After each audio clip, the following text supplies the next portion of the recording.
नमस्कार, 12 बजे की 12 बड़ी खबरों में आप सभी दर्शकों का स्वागत है और मैं हूं आपके साथ अखंड राय। और आप देख रहे हैं उत्तर प्रदेश का तेजी से बढ़ता हुआ digital platform IBC 24 Uttar Pradesh Uttarakhand. 12 बजे की महत्वपूर्ण खबरों की शुरुआत करते हैं। आपको बता दें कि 2027 के चुनाव में बहुत कम समय है और इस कम समय में बीजेपी अपने आप को जिताने के लिए और 2027 में एक बार फिर से कुर्सी पाने के लिए लग चुकी है और इसीलिए हर एक मॉडल के तहत काम करती हुई दिखाई दे रही है। आपको बता दें कि 2027 का चुनाव जीते इसके लिए अब पूरी तरीके से प्लान मोड में है और जो सबसे बड़ी जो जानकारी निकल करके सामने आ रही है कि बहुत जल्द कैबिनेट का विस्तार हो सकता है। बहुत जल्द उत्तर प्रदेश को नए मंत्री मिल सकते हैं। आपको बता दें कि प्रदेश अध्यक्ष को लेकर के कई बार कवायदे थी और अब प्रदेश अध्यक्ष चुन लिया गया है, राष्ट्रीय अध्यक्ष भी चुन लिया गया है। ऐसे में इस बात की प्रबल संभावना है कि बहुत जल्द उत्तर प्रदेश में योगी कैबिनेट का विस्तार होगा और नए मंत्रियों को इसमें जगह मिलेगी। इसके पीछे जो वजह बताई जा रही है कि 2027 में समीकरण को साधने के लिए और सभी को एकजुट करने के लिए बीजेपी इस तैयारी में है कि हर वर्ग के लोगों का इसमें कहीं ना कहीं साथ होगा और उसी के साथ बीजेपी एक सेट करेगी कि किस तरीके से 2027 में वो आगे जाएगी। इसके पीछे जो वजह बताई जा रही है वो ये बताई जा रही है कि नेता और कार्यकर्ताओं को जोड़ने के लिए एक नई भूमिका में बीजेपी है और इसके लिए ट्रिपल एस पर काम करते हुई नजर आ रही है सरकार, संगठन और संघ। इस ट्रिपल एस के माध्यम से बीजेपी समाजवादी पीडीए की हवा निकालने की तैयार करी है, लेकिन इतना जरूर है कि बीजेपी बहुत जल्द कार्यकर्ताओं को जोड़ने के लिए मंत्रिमंडल विस्तार भी कर सकती है और उसमें कहीं ना कहीं कुछ लोगों को हटाया भी जा सकता है, कुछ नए चेहरों को शामिल किया जा सकता है, जो जानकारी निकल करके सामने आ रही है। लेकिन इतना जरूर है कि ट्रिपल एस के माध्यम से बीजेपी समाजवादी पार्टी के जो पीडीए है उसको कहीं ना कहीं डैमेज करने के लिए एक पूरी रणनीति पर काम कर रही है और इसी लगातार बैठकों का दौर जारी है। हमने देखा था किस तरीके से अपने दर्शकों को भी दिखाया था कि मुख्यमंत्री योगी आदित्यनाथ ने किस तरीके से संघ के साथ बैठक की, वहां पर संगठन के भी लोग थे और कहीं ना कहीं संघ, सरकार और संगठन के इस बैठक में कई मुद्दों पर अहम चर्चा हुई। लेकिन जो सबसे बड़ी बात है कि उन सबसे पहले बीजेपी में कैबिनेट विस्तार होगा, नए मंत्रियों को शामिल किया जाएगा और कुछ लोगों को छुट्टी दी जाएगी। चलते अपने सभी सहयोगियों के पास एक करके हमारे साथी हमारे साथ जुड़ेंगे जो आज की बड़ी खबरें उनके शहरों की है हमारे दर्शकों को बताएंगे। तो सबसे पहले हम चलते हैं कानपुर अवनीश के पास। अवनीश, कौन सी बड़ी खबर है कानपुर से आज? देखिए, असल में आपको बता दूं कि कानपुर में एक दिल दहलाने वाला जो है हादसा जो है हुआ है। आपको बता दें 11 साल की जो एक मासूम है उसके साथ में हैवानियत और दरिंदगी की गई है। आपको बता दें कि बिजनूर थाना क्षेत्र का मामला है, जिसमें सोमवार को लगभग दोपहर के आसपास एक 11 वर्षीय जो नाबालिग थी वो जो बकरी का बच्चा होता है उसको जो है चारा चराने के लिए जो है गई हुई थी और उसकी जो बड़ी बहन थी उसको जहाँ पर जो है ये लोग चारा खिलाते हैं वहां पर छोड़ करके वो चली आई थी। इसके बाद जब वो बच्ची शाम होते हुए भी जब घर नहीं आई तो परिजनों को चिंता हुई और उन्होंने जाकर के जो है बिजनूर पुलिस को जो है इसकी सूचना दी, जिसके बाद जो है बिजनूर की जो पुलिस है उसने देर रात तक जो है इसकी खोजबीन की और लगभग 2 बजे तक जब बच्ची नहीं मिली तो उसके बाद जो है खोजबीन बंद हुई और उसके बाद सुबह अगले दिन सुबह मतलब मंगलवार को जब घर के ही लगभग 500 मीटर दूरी पर एक जगह पर जो खेत की मिट्टी तो खुदी हुई पाई गई, जिसमें लोगों को जब शक हुआ तो वहां पर पुलिस को बुलाया गया। तो उस वक्त जो है 11 साल की जो मासूम थी उसका जो शव था जो शव था वो नग्न अवस्था में पड़ा हुआ था और प्राइवेट पार्ट से जो है खून के निशान और उसके ऊपर कई सारे जो है अगर कहा जाए तो हैवानियत के निशान साफ तौर पर देखने को मिले। तो पुलिस ने फिलहाल मौके से उस मासूम को कपड़ा ढक करके वहां से ले गई और उस दौरान जो है ग्रामीणों ने काफी रोकने का प्रयास भी किया, लेकिन काली मशक्कत के बाद जब पुलिस वहां से उसको लेकर गई और जब पोस्टमार्टम किया गया, आपको बता दें कि 3 सदस्यीय डॉक्टरों की टीम ने पोस्टमार्टम किया, जिसमें लगभग 3 से 4 घंटे उस बच्ची के साथ में जो है पोस्टमार्टम में दिए गए, इसमें साफ तौर पर निकला कि लगभग गले से लेकर के पूरे शरीर में उसके पास कई जगह पर निशान पाए गए और उसके साथ में बर्बरता की गई। जो मासूम है उसके पिता ने जो है गांव के ही एक परिवार के ऊपर आरोप लगाया और 3 लोगों का नाम जो है जिसमें दिया है, जिसमें साफ तौर पर पुलिस ने जो है उनके खिलाफ में मुकदमा दर्ज करके जो है कार्रवाई शुरू कर दी। और ये मामला सिर्फ जो है एक जमीन को लेकर के था, जमीन के विवाद का था, जिसमें कहीं ना कहीं जो है मासूम के साथ में दरिंदगी की और उस मासूम ने अपनी जान गंवा दी। अकल अवनीश, एक बड़ा ही परेशान करने वाला ये पूरा मामला है, क्योंकि एक छोटी सी मासूम सी बच्ची के साथ अगर इस तरीके की हरकत सामने आती है तो कहीं ना कहीं सवाल कई और भी खड़े होते हैं। लेकिन जिस तरीके की बात आपने बताई कि इसमें एक जमीनी विवाद है, और जमीनी विवाद के चक्कर में हमने कई मामले देखे हैं जहां पर रिश्तों का ही कत्ल होता है। क्या इस पूरे मामले में अभी तक पुलिस ने कोई कार्रवाई की है, किसी को गिरफ्तार किया है? क्योंकि पिता ने कुछ लोगों पर आरोप लगाए हैं, कुछ लोगों के खिलाफ नामजद कार्रवाई हुई है, तो क्या पुलिस ने इस पूरे मामले में अभी तक किसी को गिरफ्तार किया है? देखिए, जिस वक्त जो है सूचना दी गई थी उसके बाद पुलिस ने एक आरोपी को जो है पकड़ लिया था, जिससे पूछताछ की जा रही है। फिलहाल पुलिस जो है अन्य जो है जो आरोपी है जिनके खिलाफ में जो तहरीर है उनको भी पकड़ने की प्रयास कर रही है। हो सकता है कि अभी तक पुलिस ने पूरी तरीके से बयान नहीं दिया है, पूरी तरीके से जो जानकारी नहीं दी, लेकिन जो सूत्र बताते हैं कि उनको भी कहीं ना कहीं पकड़ लिया गया। फिलहाल बहुत जल्द हो सकता है कि पुलिस इस पूरे मामले का खुलासा भी जल्द कर दे। अकल हाँ बिल्कुल अवनीश, ऐसे दरिंदगों को बिल्कुल भी बख्शना नहीं चाहिए और जल्द से जल्द सलाखों के पीछे डालना चाहिए।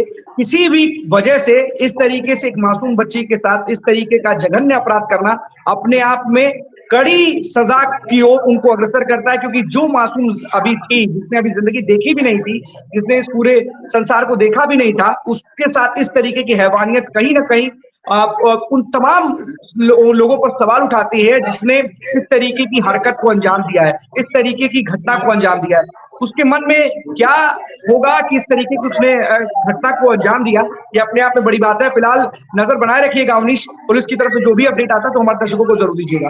बहुत बहुत धन्यवाद आपका इस तमाम जानकारी के लिए अवनीश। इंद्रवीर के पास चलते हैं रायबरेली। इंद्रवीर, रायबरेली में कौन सी बड़ी खबर?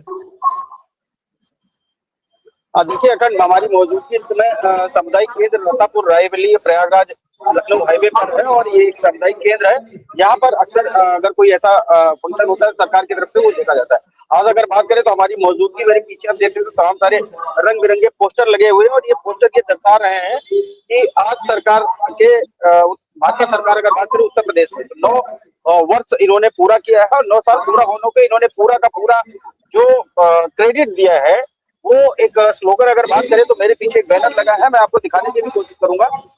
आप देख सकते हैं कि ये जिस तरीके से बैनर लगे हुए हैं, ये सीधे सीधे दर्शा रहे हैं अन्नदाता उत्कर्ष नवनिर्माण 9 वर्ष, ये 9 वर्ष विकास की गति अपार डबल इंजन सरकार। ऐसे तमाम सारे ये सौर ऊर्जा पैनल हो या तमाम सारी सरकार की जो अपनी गतिविधियां हैं, उन तमाम सारे, और ये एक प्रदर्शनी है जिसमें ट्रैक्टर, और अगर मैं बात करूं तो ये देख सकते हैं आप, ये अन्नदाता उत्कर्ष नवनिर्माण 9 वर्ष के 9 वर्ष प्रधानमंत्री सफल बीमा योजना, तमाम सारी ऐसी, ये तमाम सारी मेरी मौजूदगी भी इसी में है। एक जहाँ पे एक कैंप लगा हुआ है, और ये तमाम सारे बैनर पोस्टर आप देखने के आपको भी मिल रहा होगा, हमारे दर्शकों को।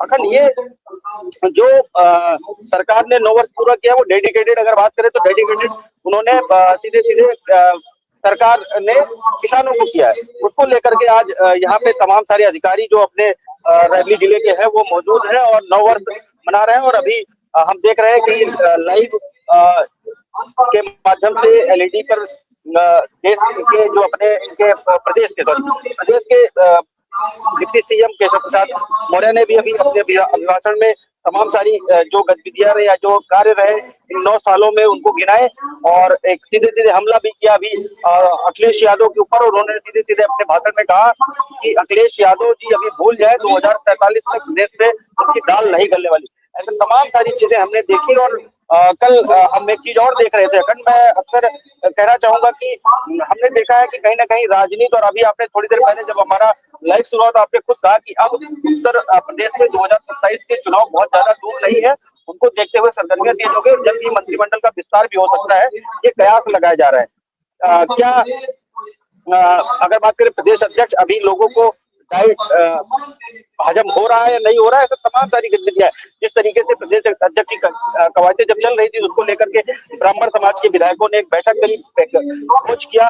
उसके बाद अब एक व्यक्ति विशेष को लेकर के अभी यूपीएसआई का पेपर था, उसमें भी ब्राह्मण को टारगेट किया गया। इसको लेकर के भाजपा सरकार अभी घिरी पड़ी है। जिस तरीके क्वेश्चन मार्क में एक विशेष पंडित शब्द का यूज हुआ, एक मूवी के ऊपर पंडित शब्द का यूज हुआ। अब उसकी बात अगर बात करें तो वाराणसी में हाल में ही हमने और आपने पूरे देश ने देखा कि कलावा तक काटने का काम किया उत्तर प्रदेश की पुलिस ने।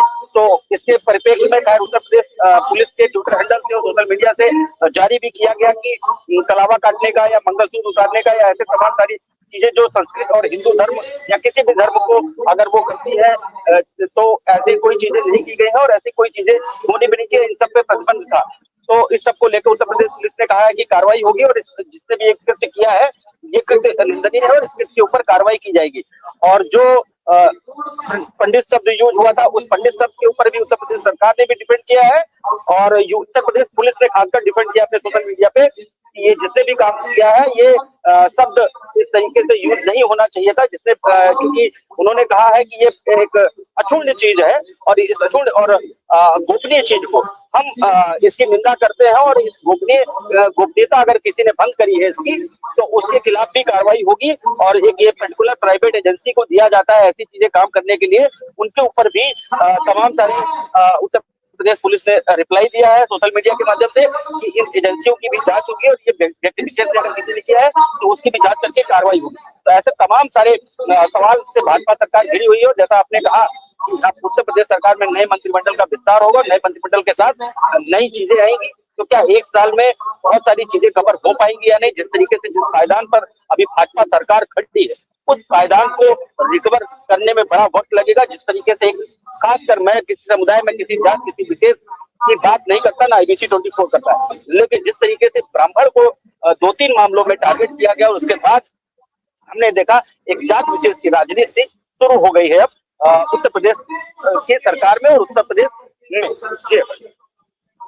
बिल्कुल इंद्रवीर, देखिए बिल्कुल बहुत सारी चीजें ऐसी हैं और शायद यही कारण है कि जब SSS का फॉर्मूला जो बना हुआ है सरकार, संगठन और संघ में, उसमें इन मुद्दों को बहुत ज्यादा वरीयता दी गई है और इन तमाम मुद्दों पर बातचीत भी हुई है कि आखिरकार इन मामलों को कैसे सेटल डाउन करना है, किस तरीके से जो रोष लोगों में बना हुआ है उसमें सबसे ज्यादा UGC और माघ मेले में जो इस तरीके से बटुकों की चोटी पर जो संग्राम छिड़ा हुआ था उसको लेकर के, और जो ये SI के पेपर में जो शब्द आया है उसको लेकर के, पंडित शब्द को लेकर के कहीं ना कहीं रोष आक्रोश है लोगों में।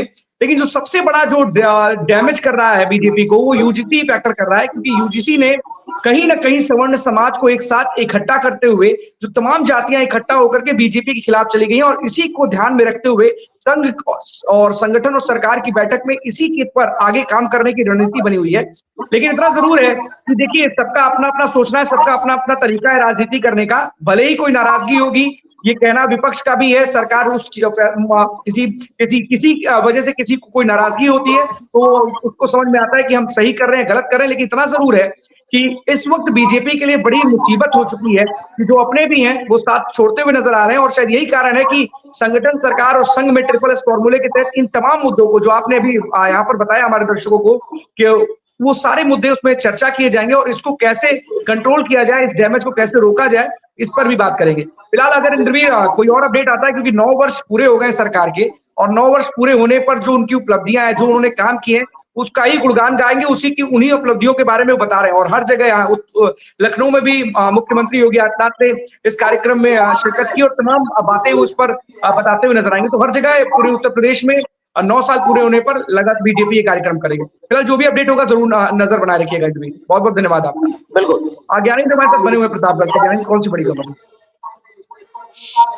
बिल्कुल, देखिए अखंड खबर शुरू करने से पहले मैं शुरुआत करूं तो मैं पहले कुछ विजुअल दिखाना चाहूंगा और विजुअल साफ तौर से बयां करेंगे कि किस तरीके से प्रतापगढ़ में राजस्व विभाग काम करता है, पूरी की पूरी पोल खोल रहा है। और खास तौर पे लगातार मैं 2 दिन से बता रहा हूं कि राजस्व विभाग किस तरीके से काम करता है। मेरे पास कुछ शॉर्ट्स है, मेरे पास कुछ दुकान के शॉर्ट्स है। क्या होता है प्रतापगढ़ में आप खुद देखिए, उस शॉर्ट्स को समझिए और वकीलों में कितना आक्रोश है वो आप खुद समझिए।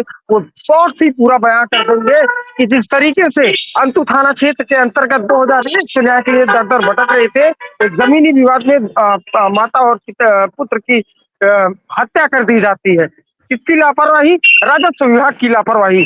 अब वही राजस्व विभाग किस तरीके से लोगों की साथ खिलवाड़ करता है ये बयां कर रहा है। कितना बड़ा हेर फेर किया जाता है और क्या से क्या करना है, किसकी जमीन को किसके नाम कर देना है, यहाँ तक का खेल किया जा रहा है। सर सोचिए, सरकारी दस्तावेज एक private cyber cafe printing press में रखे हुए हैं और ये एक दो कागज नहीं, पूरे के पूरे बंडल सहित दिखाई दे रहे हैं। और जब ये पूरा मामला बाहर निकलता है ना, तो हड़कम समझ जाता है। मेरे पास शॉर्ट है, हम चाहेंगे कि वो शॉर्ट एक बार दिखा दे, तो उसको खुद बयां कर देंगे ये शॉर्ट। पुलिस भी पहुंचती है, लेकिन ये साफ तौर पे देखिए, बबलू मुंशी मुन्ना मुंशी क्या किस लिए आई है? टाइप कराने आई है। अच्छा, ये सारी फाइल टाइप कराने के लिए वो टाइप है जिसमें दस्तखत हुई है। ये तो दायरा है, जाना था कचहरी, यहीं रखा एक साल से इसको ले जाना था। वो कोई आता है ये कब से ये प्रक्रिया कब से चल रही है?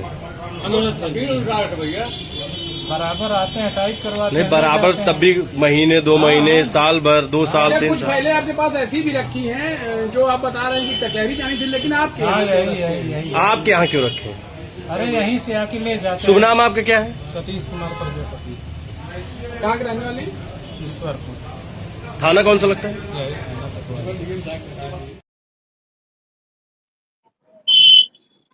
देख रहे हैं आप, साफ तौर पे सुन रहे हैं। कौन प्रिंटिंग प्रेस है? प्रतापगढ़ के तहसील से मात्र 50 मीटर भी नहीं है, सामने ही प्रिंटिंग प्रेस कहा जा सकता है। प्राइवेट प्रिंटिंग प्रेस है। ये भी नहीं कह सकते कि इसको ठेका मिला हुआ है। कोई सरकारी में लिखा बड़ी इसको ठेका दिया गया है कि बाहर प्रिंटिंग के लिए आते हैं। और ऐसा नहीं है कि प्रतापगढ़ के सदर तहसील में प्रिंटिंग प्रेस ना हो, अंदर टाइपराइटर ना हो, अंदर कंप्यूटर ना हो। अगर आपके पास कंप्यूटर की सुविधा ना हो तो समझ में आता है कि हाँ आप ठीक है, बाहर प्रिंट करवाने गए हैं। अगर आपके पास, अब तो हाईटेक हो चुका है, हर एक अधिकारियों को लैपटॉप तक व्यवस्था कराई गई है। सोचिए, आप बाहर प्रिंटिंग किस लिए जा रही? मैं फिर से कह रहा हूँ, रिपीट कर रहा हूँ, मैं इसमें कोई संकोच नहीं करूंगा कहने में कि 1-2 पन्ने हो, सीधे सीधे बंडल दिखाई दे रहे हैं, पूरे पूरे बंडल दिखाई दे रहे हैं। इसमें राजस्व विभाग की सबसे बड़ी और लेखपाल कानूनगो तहसीलदार तक इसमें सम्मिलित होते हैं। एक जो गरीब तबके का इंसान होता है, उसकी जमीन भू माफियाओं के नाम कैसे कर दी जाती है, ये बयां कर रहा है। और प्रतापगढ़ में भू माफिया बहुत ही लंबे पैमाने पे काम करते हैं। ऐसे कई नाम है कि जो लगातार अभी भी कार्यरत है। प्रतापगढ़ शहर के बीचों बीच में शहर आर्य समाज की जमीन को कब्जा किया गया था आज से 4 साल पहले। बड़ा विवाद उठा था, उसमें भी लेखा जोखा प्रतापगढ़ के राजस्व विभाग और खास तौर पे पुलिस की मिलीभगत से उस समय पूरा का पूरा आर्य समाज मंदिर भगवतुंगी चौकी से मात्र 300 मीटर की दूरी पर है, खा दिया गया था। सोचिए, रात के 12 बजे जेसीबी चल रही थी, जब पूरा मामला मीडिया के संज्ञान में आता तो आनंद पानंद में प्रशासनिक मिला कि नहीं ये आर्य समाज की मंदिर है। तो साफ तौर पे देखिए, मिली भगत राजस्व विभाग की भी होती सबसे बड़ी है, हो सकती नहीं कह सकता हूँ है। और किस तरीके से काम किया जा रहा है ये आप भी देख रहे हैं, हम भी देख रहे हैं, और साफ तौर पे प्रिंटिंग प्रेस में सबूत बयां कर रहे हैं। प्रतापगढ़ के डीएम ने जांच के आदेश दे दिए हैं, और जांच में क्या होता है ये आज से अच्छा और हमसे अच्छा कोई नहीं जान सकता। प्रतापगढ़ में जांचें कैसे चलती है ये भी सबको पता है। अखंड ज्ञानेंद्र, इस पूरे मामले में जांच के आदेश दिए गए हैं। जब पत्रकार जब कोई मुद्दा उठाएगा, जब कोई घटना घटित हो जाएगी, तब चीजें लाइमलाइट में आएंगी, जब प्रकाश में आएंगी, तब उस पर जांच बैठाई जाएगी। लेकिन कुछ ना कुछ शुरुआत में तो कुछ दिखाई दिया होगा। कोई ऐसी बातें, हम ये नहीं कहते किसी ने गलत किया है तो आप किसी ने किसी के ऊपर आरोप लगा दिया उसको तुरंत जेल भेज दीजिए।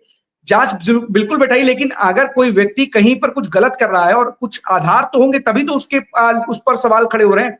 और अगर आधार हैं तो क्या आपके पास वो आधार नहीं है जिनके तहत उनके ऊपर कोई कार्रवाई की जा सकती है? कुछ तो आधार होंगे, ऐसा तो नहीं बेबुनियाद आरोप कोई लगा रहा होगा, निराधार आरोप लगा रहा होगा। और अगर आरोप निराधार है तो जिसने आरोप लगाए उसके खिलाफ कार्रवाई बनती है। लेकिन अगर इस तरीके की चीजें घटित होती हैं जिसमें कहीं ना कहीं एक बड़ा मामला बन जाता है, भूमाफियाओं के संरक्षण पर सवाल खड़े हो जाते हैं, तमाम ऐसी चीजें निकल करके सामने आती हैं, तो आखिरकार उनको बचा कौन रहा है? और क्या ये सच में इस जांच से किसी को फर्क पड़ेगा, कोई आंच आएगी? हमें तो नहीं लगता, क्योंकि बहुत सारी ऐसी जांचें होती हैं। लेकिन फिर भी उम्मीद है कि उस जांच से किसी को फर्क पड़ेगा, जांच में किसी न किसी को आंच आएगी, किसी न किसी के खिलाफ हंटर जरूर चलेगा। लेकिन सवाल ये है कि जब इतना कुछ घटित हो जाता है उसके बाद जांच क्यों बैठाई जाती है? आपके पास तमाम जानकारियां जाती होंगी, आपके पास तमाम लोग होंगे, आपके अंडर में इतने तमाम कर्मचारी हैं, तो क्या इस तरीके से भू माफियाओं को जो लोग संरक्षण दे रहे हैं, क्या आपके पास उनकी कोई खबरें नहीं पहुंचती हैं? बिल्कुल देखिए अखंड मैं इस रुमाल को एक तरीके से कागज समझ लीजिए। मैं छोटे से उदाहरण के साथ में आपको बयां कर रहा हूँ। इस रुमाल को एक कागज आप समझिए, सरकार समझ लीजिए सरकारी कागज है। इस सरकारी कागज को आप मान लीजिए कि अगर किसी पुलिस कर्मी के हाथ में हो और किसी राजस्व विभाग के कर्मचारी के हाथ में हो, अगर उसके ऊपर से थोड़ा सा पन्ना फट जाता है तो क्या कार्रवाई करती है पुलिस? मुकदमा लिखने का काम करती है एक मामूली से इंसान के ऊपर। साफ तौर पे मैं आपको छोटे से उदाहरण से ही समझा रहा हूँ कि अगर हल्का सा ऊपर से पन्ना फट जाएगा तो वो साफ तौर पे पुलिसकर्मी कहते हैं कि सरकारी काम में बाधा डाल रहे थे, इनके ऊपर इसलिए मुकदमा दर्ज किया जा रहा है और जेल भेजने का काम किया जा रहा है। अब एक लेखपाल पूरा का पूरा सरकारी का सरकारी दस्तावेज, एक दो कागज नहीं, पूरे के पूरे बन को एक प्राइवेट प्रिंटिंग प्रेस में किस लिए लेके गया था? सरकारी दस्तावेज है, आप तहसील के अंदर काम कर सकते थे तो आप बाहर क्यों लेकर के आए? सबसे बड़ा सवाल है निशान ये खड़ा होता है। इसमें प्रतापगढ़ के जिलाधिकारी को सीधे तौर पे उन दोषी लेखपालों के ऊपर और जो भी इसमें सम्मिलित है उनके ऊपर कार्रवाई करनी चाहिए थी। तहसील के जो वकील के अध्यक्ष हैं उन्होंने भी वहां काफी भारी मात्रा में उस समय वकील भी पहुंच गए थे, उस प्रिंटिंग प्रेस पे काफी भीड़ भी लग गई थी, पुलिस भी आ गई थी, लेकिन हुआ क्या? जांच में अगर दोषी भी पा जाएंगे तो होगा क्या? निलंबन। उससे आगे कोई कार्रवाई नहीं होगी। 6 महीने तक वो आदमी निलंबित रहेगा, आधी तनख्वाह पाएगा, लेकिन 6 महीने बाद वो फिर से कहीं ना कहीं बहाल होकर के 5 तहसील में से किसी एक तहसील में पोस्टिंग करवा लेगा, अन्यथा अदर जिले में चला जाएगा। यही होता है, इससे ज्यादा कुछ नहीं होता प्रतापगढ़ में। आपको साफ तौर पर बता दे रहे, ऐसे कई गरीब तबके लाचार व्यक्तियों के साथ ये लेखपाल कानून को केवल एक मजाक करते हैं। तहसील में आजकल यही हो रहा है और वो केवल राजस्व विभाग के दर पर और पुलिस के दरवाजे पे केवल खटखटाते हैं कि हमारी मदद की कर दी जाए। जमीन का मामला हो, किसी चीज का भी मामला हो। ज्ञानेंद्र बिल्कुल, ये तो बिल्कुल आप वो उस दुखती हुई नफ्स पर आप हाथ रख रहे हैं जो कहीं ना कहीं लोगों को बहुत ज्यादा परेशान करती है और राजस्व के मामले सबसे ज्यादा बड़े विवाद की वजह बनते हैं। बहुत सारे ऐसे मामले हैं जिन मामलों को इजीली निपटाया जा सकता है, लेकिन वो कई वर्षों तक चले आते हैं। सिविल कोर्ट से लेकर के हाई कोर्ट, ना जाने कौन कौन सी कोर्ट तक जाते हैं और कई सालों तक व्यक्ति उसी में उलझा रहता है। और सबसे बड़ी बात है कि उसमें जो लोगों को फंसाने का काम करते हैं, उन वही लोग उसमें सबसे ज्यादा इन्वॉल्व होते हैं जिनके कंधों पर उस मामले को सुलझाने की जिम्मेदारी होती है। अब अगर राजस्व के लोग अपनी जिम्मेदारी, अपनी भूमिका का ठीक से निर्वहन नहीं करेंगे, अपनी जिम्मेदारी को ठीक से नहीं निभाएंगे, तो इस तरीके से राजस्व विभाग के मामले लगातार बढ़ते चले जाएंगे।